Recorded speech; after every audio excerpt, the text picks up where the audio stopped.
Stephen Miller, what's your response to the indictments handed down and the arrests? Well, I think I speak for many students when I say that we're very, very concerned that two innocent people may have possibly just had their lives ruined. Lord! You're saying it's not possible they're innocent. That's not even in the realm of possibility. It's not possible, but a grand jury has heard evidence and deemed this fit to go to a trial. Right, and we're saying that without ever hearing what the victim has to say, you're saying the grand jury is wrong. I'm not saying I'm convinced at all. The victim is lying, and your first problem is two innocent people. I didn't say that. I said we're concerned that it's possible that two innocent people may have had their lives ruined because this case does have many irregularities and many inconsistencies. Do you have a sister?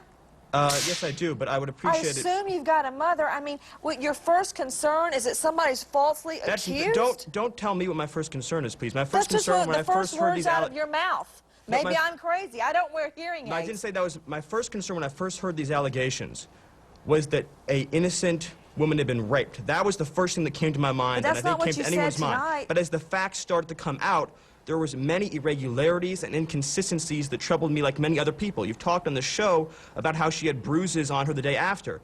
But a photo taken at 12:03 before the alleged rape occurred shows that she had bruises and open sores on her body. We also have the 911 call. That's not what Newsweek says. No, at 12:03. Yeah, that's not what Newsweek says. That in the report it says that there are already bruises at 12:03. Let me get another reaction from Monica Johnson-Hostler, the Executive Director of North Carolina Coalition Against Sex Assault. Your response?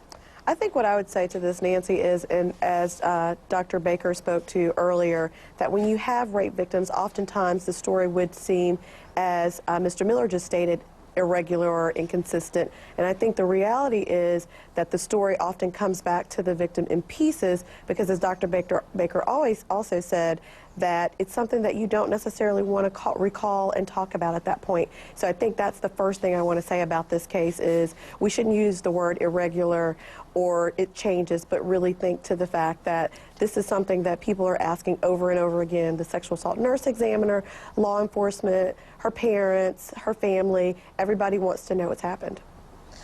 When we get back, Dr. Warner Spitz, forensic pathologist, and a few of your calls.